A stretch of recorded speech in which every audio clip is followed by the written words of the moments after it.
All praises, glory, and honor to Yahweh, Ba'ashem, Yahawashi, Ba'ashem, Rakakadash.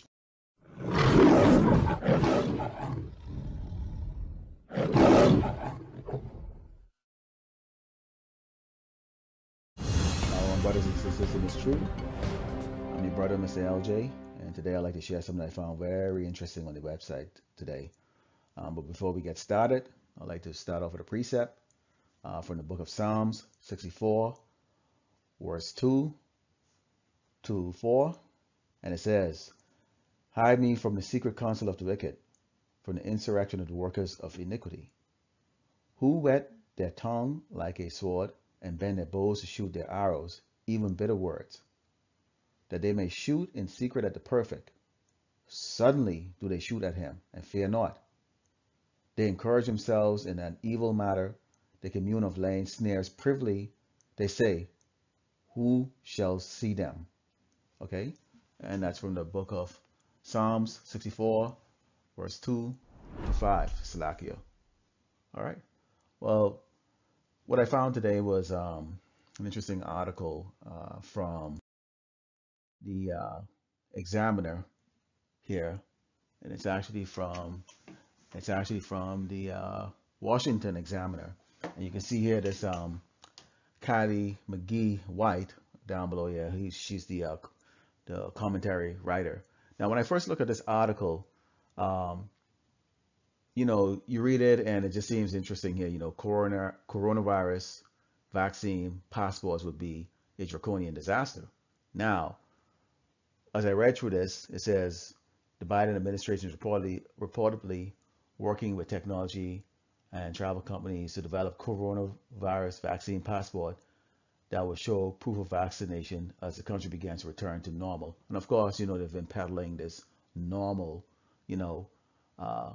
word out there, which you can see the population is actually starting to really wear down on this, promises but no delivery, especially in certain parts of the country. So you can see going down here, it talks about stadiums, venues. They've actually already started this with New York, where they're trying to put this out. May start requiring proof of vaccination, and that's just a start. Federal government could put pressure on private business such as restaurants, also begin requiring vaccine passports, and this is not going to be free, just by the way, so okay, this is always going to cost money. I mean, just like your current passports right now, or driver's license, or anything that you get is going to require money. So these wicked people have actually sat down and come up with a way on how they can get even richer through paranoia and fear, so it goes on to say the first big problem with this is that the crisis has passed. See, that's the mindset, according to many experts. And it goes on and says Dr. Marty Macari, a professor at the Johns Hopkins School of Medicine, explained in a recent article that 70 to 80% vaccination threshold that public health experts such as Dr. Anthony Fauci keeps toting is way off base. And so I highlighted, it's a pretty lengthy article here. And for time's sake, I highlighted some critical part that I would like to actually talk about and bring to your attention. It says already about 55% of Americans have natural immunity to COVID-19. Okay. 20% of the population received vaccine, which means we've reached Fauci's threshold already. This is that herd immunity that they've been talking about. Okay. And it goes on and on here. You can see here, you can read yourself. But here's another thing that caught my eye too. The federal government can and should encourage vaccinations, especially among vulnerable population. And when I saw this, I go, okay, because I know exactly where this is going to lead. Okay. Okay. Now, it goes on, these vaccines are safe, highly effective, and can guarantee a return to normalcy. Now, do you think of what normalcy is here?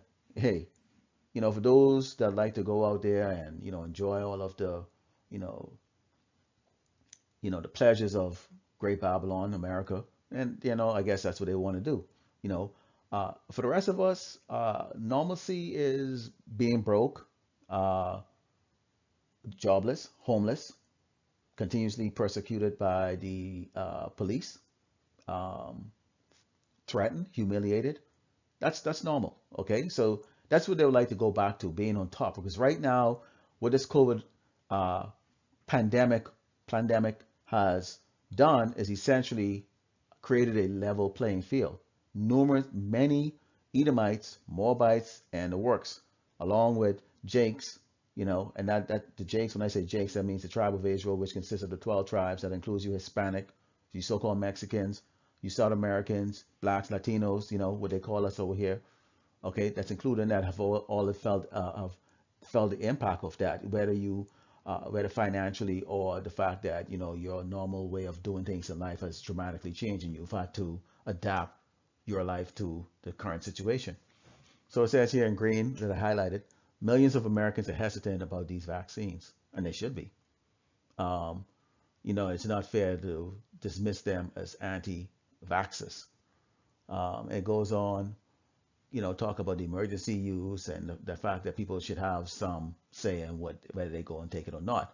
The whole article really kind of talks about the fact that this so-called passport is going to create a disaster. Now, this is where it starts to get very interesting here. Let's move down to over here to where it says, moreover, the group of people that tend to be the most hesitant about these vaccines are the groups that need them the most.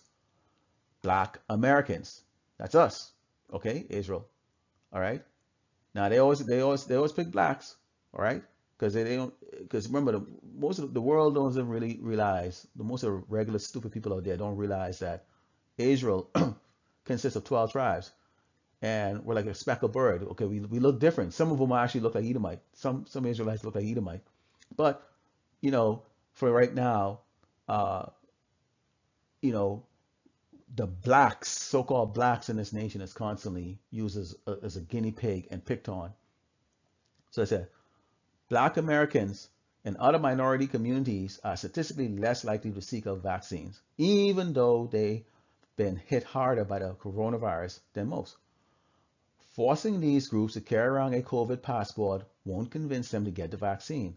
It will just make it harder for them to access the public goods they need, thereby reinforcing the inequality the Biden administration claims to oppose. Okay, so now basically she's exposing the fact that it's hypocritical. The Democrats, these guys, they come in and, Black Lives Matter, blah, blah, blah, blah, blah. But yet, at the same time, this is going to create that kind of hardship, which, we can go into the book of Revelations and talk about the tribulation of that the nation of Israel has never experienced before. And we can go into that and show, those concentration camps right now that's hosting a lot of our people, little kids, little babies, men and women that are seeking asylum in this nation, are now hosted in cage down on the border. Okay, and that's a whole different lesson to bring out. But let's go a little further here. Biden's team, this is down the bottom, ought to drop this idea while it still can. Vaccine passport would create further division and cause unnecessary harm. Okay, and that should disturb you right here when she said the unnecessary harm. Here's what I highlighted here. And they would all but guaranteed that we'll never stop playing by coronavirus era rules, even when the coronavirus is just a thing of the past. But that's exactly the point of all this, isn't it? Okay, so what stood out with me when you read this, you go, okay, well, I don't get it. Okay, she's speaking against it. Not really. When you look at this last part right here, it seems as if this is kind of like what I'm getting from this is that, and the reason why I created this presentation was that what this is really saying is, hey, look here, if you force that vaccine on the Black Americans, which is us, that they call us black, that they're going to resist, okay, that they're not going to get anything, be able to function as a society, and they're going to resist. And this is where it says unnecessary harm, meaning what? That these people are going to rebel and be violent or turn violent because they can't get what they need to get in society right now because you're forcing this on them. So it's almost like hey, you know what? Just be prepared for great resistance here, and you might have to do some damage control here or do some damage. Okay, so this is another sneaky way, through the spirit. If you see this through the spirit, another sneaky way while she look like she's putting up something good. And you can go to this Examiner site, okay, and you can see many articles that they write, and they seem to really maybe they're Trump supporters or something like that. They seem to really kind of write things portrayed in such a way that you think that they're for the good of the people, but in reality, always at the bottom of it, you will look and you see how they're actually manipulating it and actually trying to paint us as these people who don't want to get the vaccine, which I agree we don't and we shouldn't, and also people who are going to more likely turn to violence because they're not going to be a part of the society, which we're not going to, okay? But the scripture does mention that Jake is going to be a scourge to these people, okay? And yes, we do have to go through that tribulation. So just keep that in mind here, and be mindful of what you're reading here. I have some other articles that I'd like to share with the brothers and sisters. Have a good day. Shalom. All praises, glory, and honor to Yahweh, Ba'ashem, Yahawashi, Ba'ashem, Rakakadash.